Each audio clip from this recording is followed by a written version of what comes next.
CKYC number पता है तो यूजर इस प्रश्न का उत्तर दे सकता है, क्या आपके पास CKYC नंबर है? हाँ, और आगे बढ़ें। यदि कस्टमर के पास CKYC नंबर नहीं है तो यूजर यह उत्तर दे सकता है कि क्या आपके पास CKYC नंबर है? नहीं, और पैन या आधार नंबर का उपयोग करके सत्यापन प्रदान करके आगे बढ़ सकता है। पैन और जन्म तिथि दर्ज करने के बाद यूजर फेच डिटेल्स पर क्लिक कर सकता है। कस्टमर के मोबाइल नंबर और ईमेल पर एक OTP भेजा जाएगा जो CKYC रिकॉर्ड में मौजूद होगा। OTP के वेरिफिकेशन पर कस्टमर का CKYC विवरण प्रदर्शित किया जाता है। यदि कस्टमर CKYC विवरण से संतुष्ट है तो वे यस पर क्लिक करके आगे बढ़ सकते हैं। यदि कस्टमर CKYC विवरण से संतुष्ट नहीं है तो वे नहीं पर क्लिक करके CKYC को छोड़ सकते हैं और आधार आधारित eKYC के साथ आगे बढ़ सकते हैं। CKYC विवरण प्रस्ताव रिकॉर्ड में स्वतः भर दिए जाएंगे। यदि CKYC विवरण प्राप्त नहीं होता है या कस्टमर के लिए CKYC रिकॉर्ड मौजूद नहीं है तो मॉड्यूल आधार आधारित eKYC के साथ आगे बढ़ेगा। 12 वर्ष तक की एज वाले माइनर्स के लिए CKYC या eKYC वैकल्पिक है और यूजर अगले चरण के लिए आगे बढ़ें पर क्लिक कर सकता है। यदि माइनर के पास आधार या CKYC नहीं है तो KYC के लिए निम्नलिखित दस्तावेज अपलोड करने होंगे। माइनर की हाल की तस्वीर। यदि माइनर की एज 5 वर्ष से कम है तो नगरपालिका का जन्म प्रमाण पत्र। यदि माइनर की एज 5 वर्ष या उससे अधिक है तो जन्म तिथि सहित स्कूल प्रमाण पत्र। डॉक्यूमेंट्स को डॉक्यूमेंट्स अपलोड अनुभाग में अपलोड करना होगा। Proposal filling page. उपयोग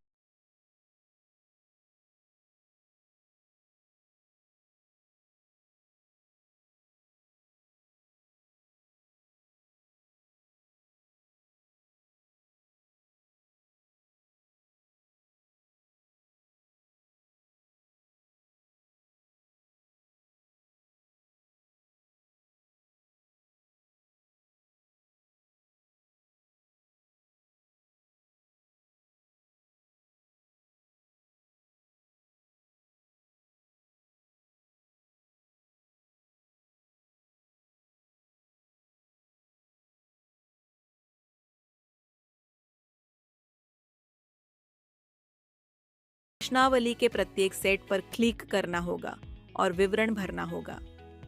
प्रत्येक प्रश्नावली पर एक टिक मार्क दिखाई देगा जो पुष्टि करेगा कि प्रश्नावली भर दी गई है। उपयोगकर्ता प्रत्येक प्रश्नावली भरने के बाद ही आगे बढ़ सकता है। Nominee details page. उपयोगकर्ता को नामांकित व्यक्ति को नामांकित अनुभाग में जोड़ना होगा। नामांकित व्यक्ति का विवरण जोड़ने के बाद उपयोगकर्ता को प्रस्ताव को सहेजना चाहिए और फिर आगे बढ़ें पर क्लिक करना चाहिए। Document upload page. हाँ पर क्लिक करके दर्शाई गई सूची के अनुसार कस्टमर के लिए आवश्यक दस्तावेज यहाँ अपलोड किए जा सकते हैं।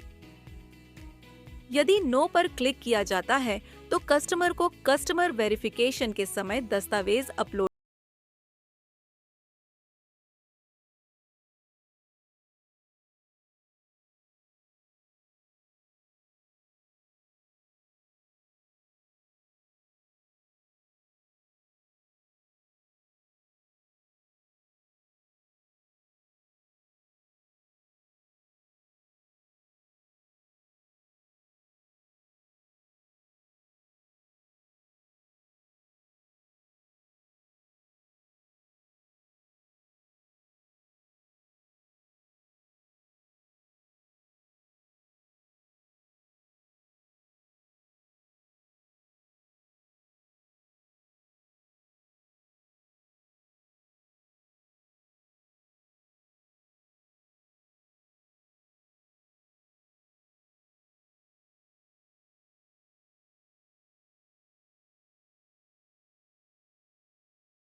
कस्टमर के मोबाइल नंबर और ईमेल आईडी पर प्राप्त OTP के माध्यम से उसे वेरिफिकेशन कर सकता है। ये एजेंट्स के लिए पॉलिसी जारी करने की यात्रा की पूरी प्रक्रिया है। कृपया दिशा निर्देश पढ़ें और किसी भी कठिनाई का सामना होने पर आनंदा नोडल अधिकारियों से संपर्क करें। यदि आपकी क्वेरी का समाधान नहीं हुआ है, तो कृपया अपने संबंधित शाखा अधिकारियों से संपर्क करें।